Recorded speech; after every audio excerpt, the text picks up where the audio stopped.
Nous allons, au travers de cette séquence, visualiser les alignements et distributions d'objets dans Illustrator CS3.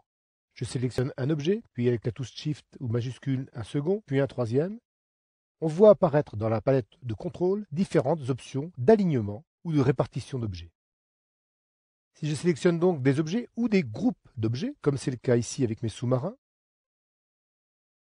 et que je choisis un alignement sur la gauche, l'ensemble des sous-marins se déplace pour se positionner sur le côté gauche de l'objet qui était le plus à gauche. J'annule mon opération avec CTRL Z ou pomme Z. Vous voyez bien que c'était l'objet le plus à gauche. Si maintenant je demande un alignement sur le côté droit, c'est bien l'objet le plus à droite sur lequel les objets vont s'aligner tous par la droite. J'annule à nouveau cette opération.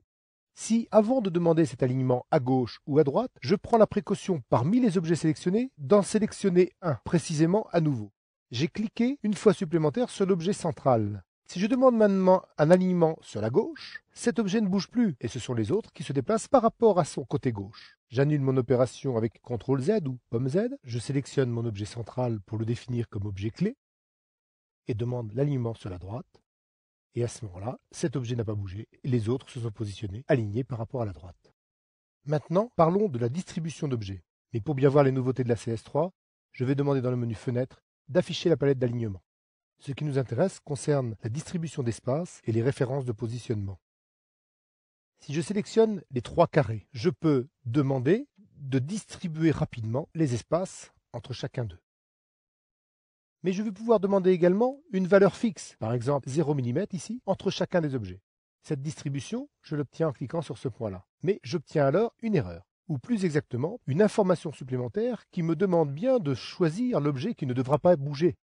Il me faut donc, parmi ces trois objets sélectionnés, choisir celui qui ne bougera pas par un clic supplémentaire. J'ai cliqué sur cet objet, il est devenu l'objet de référence, dit l'objet clé. Si je clique à nouveau sur ma répartition, cet objet ne bouge pas, et les deux autres se positionnent exactement à 0 mm de lui.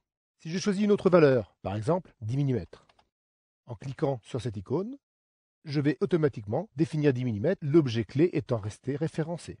Une des grandes nouveautés de la CS3 est de pouvoir réaliser ce genre d'opération, non pas simplement sur des objets, mais sur des points sélectionnés. Je prends donc mon outil de sélection directe et je vais choisir de sélectionner un certain nombre de points parmi les vagues. Vous pouvez visualiser la plupart des points qui sont sélectionnés et quelques-uns qui sont restés non sélectionnés, comme ceux qui sont blancs.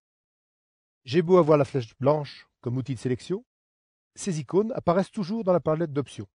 Si je demande un alignement horizontal, vous pouvez remarquer que tous les points sélectionnés uniquement s'alignent entre eux. J'annule mon opération, CTRL Z ou pomme Z. Je repositionne la répartition des espaces sur une valeur automatique. Et maintenant, sur les points sélectionnés, je vais demander de créer une répartition parfaite. Les voici donc tous espacés de la même valeur exactement.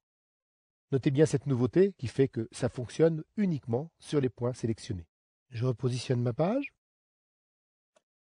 Je la réduis. Vous visualisez ici l'ensemble de la composition. Je vais sélectionner mes petits sous-marins, touche Shift pour ajouter à la sélection.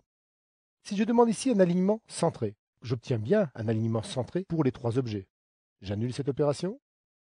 Si vous regardez bien, dans la palette d'options, cette icône apparaît également dans la palette d'alignement. Son but va être de nous permettre de déterminer un positionnement précis de l'alignement. On demande bien un alignement centré, mais on détermine ici si c'est sur le plan de travail ou la zone de recadrage, et par un simple clic qui enfonce le bouton, l'alignement centré que je vais demander maintenant va être centré par rapport au plan de travail, et non plus pour les objets entre eux. Vous allez vite découvrir à quel point ces options vous rendront de grands services tout le temps.